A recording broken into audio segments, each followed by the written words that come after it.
Hey everybody, it's Gordon Majak here, back with a Saturday edition of the big program. It is Timeless Pop, Rock, and Soul. And today we are going to visit the year 1992 for one of my favorite songs from that entire decade. The interesting thing about this song is that I'm going to bet that the vast majority of you watching won't know the song. You won't recognize the song. But I think the vast majority of you will recognize the artist, interestingly enough. More on that in a second. In the meantime, please remember to like, subscribe, and comment below. Let me know what you think of this musical journey that we have been on together. We're about to take a left turn and head in a different direction. We were on the soul train there for a while in the 70s, grooving with the 70s soul. But right now we're going to go in a different direction and we're going to land in the 1990s. And here's where we start. Now, like you and millions of other people around the world, I first heard the name Lindsey Buckingham in conjunction with the 1975 release of this album by Fleetwood Mac. Remember this album? 1975. That is the year that Lindsey Buckingham and his then girlfriend, Stevie Nicks, joined Fleetwood Mac. And little did we realize at the time, but a supergroup was born. That album was big enough. I mean, a great album, chock full of great songs. If you remember, Lindsey Buckingham opens this album with his song Monday Morning, a great tune, and he closes this album with another one of his songs, I'm So Afraid, another great tune. In between those two songs, at the start and the beginning of the album, the rest of this album is chock full of great Christine McVie songs like Say You Love Me and Over My Head and Warm Ways, and great Stevie Nicks songs like Rhiannon and Landslide.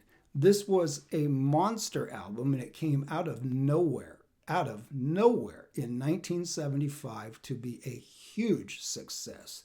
I think the last time I checked, the sales were up 7 million. They had 3 or 4 big hit songs off of this album, and it really just changed. It changed the trajectory of everybody in the band and the music world in general, because it was the next album, 2 years later, of course, in 1977, Rumors, which just decimated the charts. Rumors, I don't even want to get started talking about that and the huge impact of that album, because that's a whole nother subject for another show. But needless to say, this album in 75, Rumors in 77, then they did Tusk, then they did, I think, Mirage, Tango in the Night. I mean, it was just one after another for Fleetwood Mac in their heyday there, or their latter-day heyday. And Lindsey Buckingham, of course, was part and parcel of that situation with the band. The interesting thing is that I would contend that because of the high-profile nature of Stevie Nicks and the popularity of her songs and the mystique and then the ongoing public drama over the years, over the decades, with all of the various band members squabbling with this one or that one, and they're all having relationships and intermingling and all the crazy stuff that's off stage. Basically all the crazy stuff that happens when they're not on stage or not in a recording studio. I would contend that all of that stuff has very sadly obscured and overshadowed a certain contribution that was made to the success of all of those records that I just named from that real heyday period for Fleetwood Mac. And to me, the person that's been hurt the most by that, most negatively impacted, has been Lindsey Buckingham. Now, Lindsey Buckingham may not have written some of the big, huge hit songs like Stevie Nicks did, but there's no question that within the band itself, Lindsey Buckingham's role in the overall success of the band and the success of those records that I named, their key huge hit records, Lindsey Buckingham's contribution to those efforts was outsized compared to any of the other band members, even if Stevie Nicks did write hit songs here and there throughout the time. Lindsey Buckingham is just a consummate artist, a consummate musician, a master of not only acoustic and electric guitars and any number of stringed instruments, a gifted writer, a great pop rock singer, a great arranger, a great producer. I mean, Lindsey really had, you think of the Fleetwood Mac sound, there's so many different elements. You have the Christine McVie vibe in the band, you have the Stevie Nicks vibe in the band, but it takes something to not only pull those elements together, but there has to be more than that. I don't think it would have been nearly the same without Lindsey's contribution to create another point of leverage there to manipulate the sound and move the band into directions and into expressions that they would not have otherwise gone into. And to me, Lindsey Buckingham gets the vast majority of the credit for that. Now, as a producer, I don't think Lindsey gets his credit there either, because the band had other people that was co-producing them. But I think when it comes right down to it, when you get into the studio of who's really calling the shots and who's really pulling things together and who has that vision of not just how should this one song that I just wrote sound, which is how someone like Stevie Nicks might tend to look at something that she has written. Christine obviously has a broader musical palette and plays keyboards and has more to offer musically than just being a singer like Stevie Nicks. But for Lindsey Buckingham to be able to wear so many different hats and do them all so well, play all those roles so well, and not the least of those was, again, being the producer and having the overall vision of how this band, how he's going to take all these songs and sculpt this thing together to create albums that are great, enduring albums in their own right. And not to mention the individual songs themselves and his vocals, his guitar work, I mean, you name it. He's been universally lauded as one of the great guitarists. And of course, he has a very unique playing style because he doesn't use a pick. Lindsey plays everything with finger picking style. So he has a very unique sound and he's extremely good at it. And it's almost instantly identifiable in its own way. And of course, his voice speaks for itself. His voice, immediately when you hear it. Now, that's the Fleetwood Mac backstory. Lindsey Buckingham did solo albums along the way. In the midst of all those Fleetwood Mac albums, Lindsey Buckingham also from time to time released solo albums.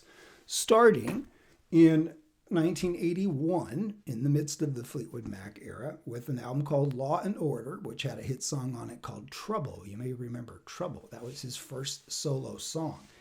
1984, he released a solo album called Go Insane, and the title track of that album, Go Insane, was the single from that album. Not a big hit, not as big of a hit as Trouble was, certainly, but a single nonetheless.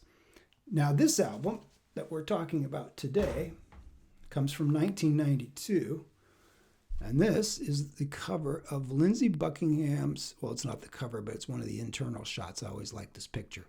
There he is, looking particularly devilishly handsome, as they say.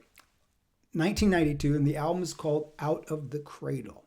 So this is his third solo album, not counting the Buckingham Nicks album that he and Stevie recorded as solo artists prior to joining Fleetwood Mac. This is his his third solo album as a standalone artist in the midst of the Fleetwood Mac albums. And it didn't really, sadly, terribly, I can't believe that this album really didn't have much of an impact. Now, Lindsey had left Fleetwood Mac in 1987 after the Tango in the Night album. They all were on one of their, is it a breakup? Are we on hiatus? Is it a sabbatical? Call it whatever you want. You can't keep track of all the times they're together or not together or squabbling or whatever they're doing. But by 1992, they were not together, and Lindsey Buckingham was doing his thing as a solo artist. And this album came out in the summer of 1992. Now, on the personal side of this, the spring and summer of 1992, when this record came out, was a pretty powerful, crazy, intense time for a certain Gordon Majak. I was 33 years old, going to be 34 in a few months. I was finishing my senior year of college at age 33 because I had gone back to college later in life. And so I was graduating at age 33, 34 in the summer. And, oh, by the way, I was in the middle of a divorce. That was quite a year. Boy, do I remember that year. And one of the other things that I remember was this album and this song came out right when my divorce was finalized. I can't even tell you, well, if you've ever been divorced, you know the roller coaster, okay? It is an emotional and spiritual and mental, and it takes its toll on you physically. It is a roller coaster. And speaking for myself, going through that time period, late 1991 into 1992, when this record came out, I didn't know if I was high or low or coming or going or what I was doing from one minute to the next. I mean, it was the highest highs and the lowest lows and everything in between. And when this song came out, now, of course, I already knew Lindsey Buckingham, and I liked Lindsey Buckingham, but his previous solo albums, the ones that I mentioned a few minutes ago, had not really done that much for me. Lindsey's a very eclectic artist. He's not just he doesn't just pump out little pop songs. I mean, he's a very eclectic artist, and he's the type of artist that when I like what he's doing, I really like it.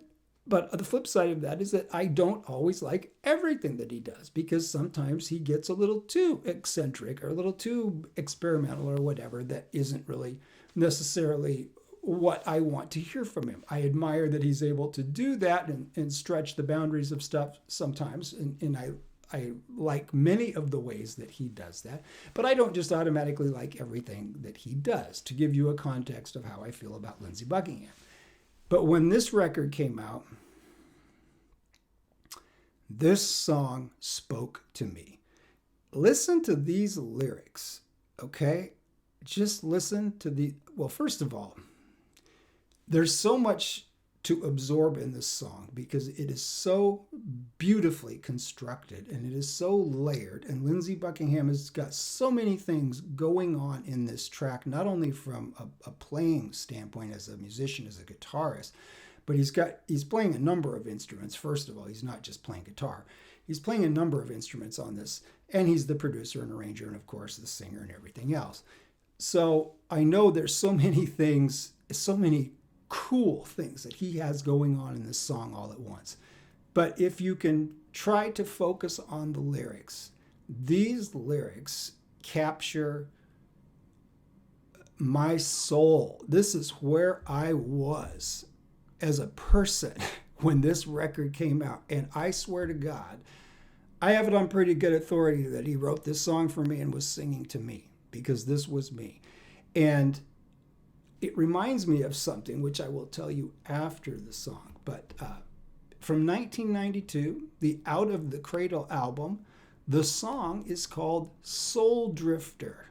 And this is the great Lindsey Buckingham from his solo album, not a Fleetwood Mac effort, from his solo album, Soul Drifter.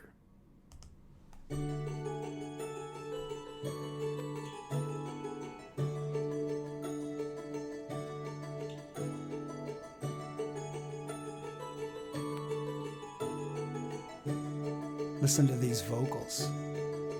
I'm a soul drifter, and I'm out of this town. Ain't no use hanging around, you see. My heart was broken, my heart was spoken. Now the ground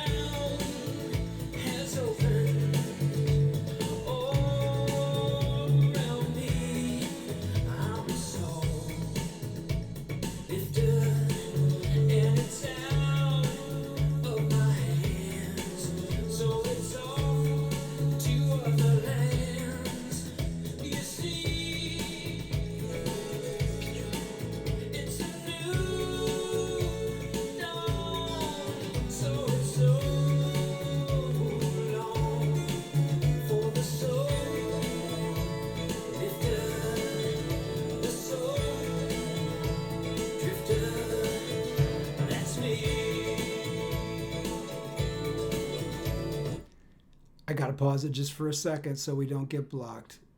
Lindsey Buckingham, legendary guitarist, singing his heart out here. I know I want you to listen to those lyrics. Check out the way this brother makes a guitar talk.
Lindsey Buckingham is one of those guys that you can throw him in a recording studio with all the instruments by himself, close the door, and just come back in a while and he'll have a finished album for you and it will sound incredible.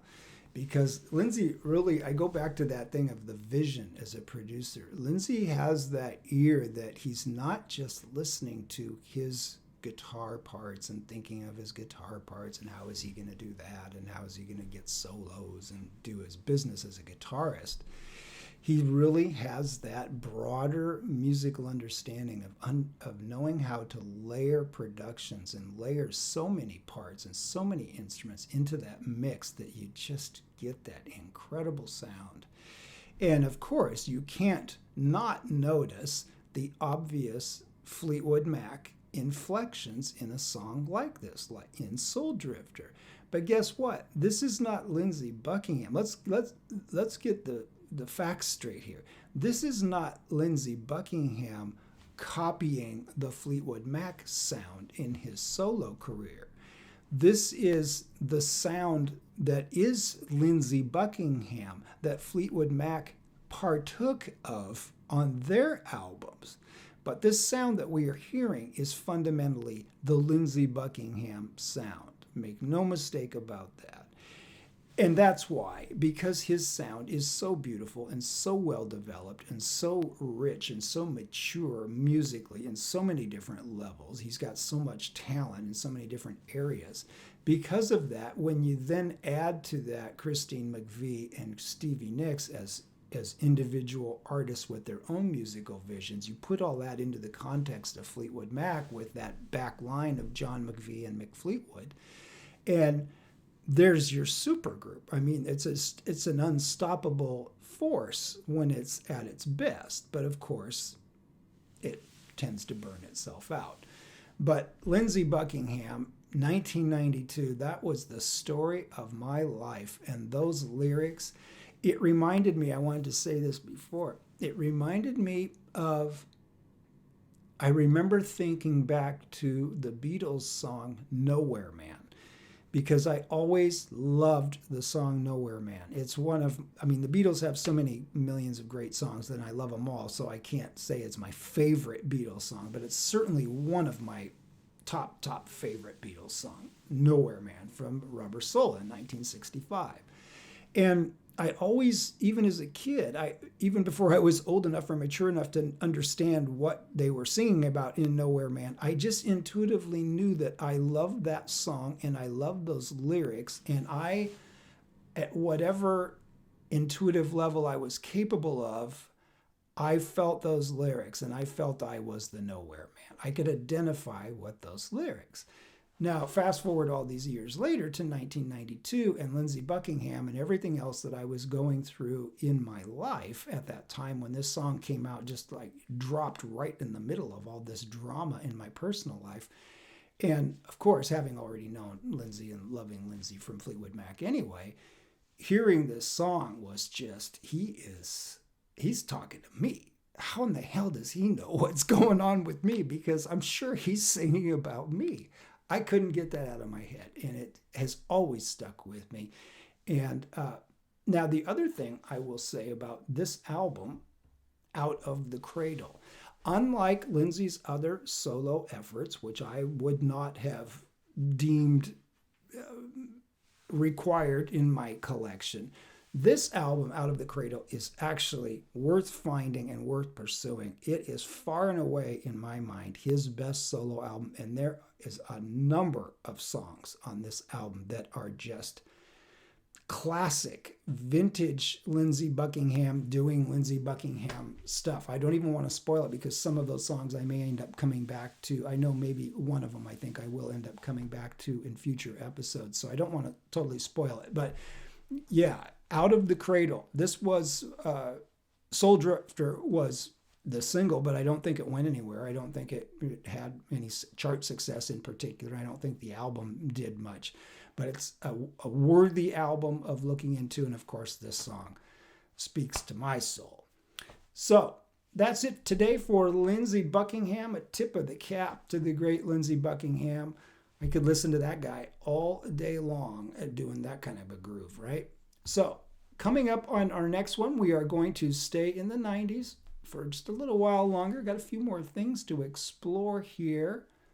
Coming right up. Can't wait. Hope you liked Lindsey Buckingham. Let me know what you think, and I'll see you soon. Lindsey, help me.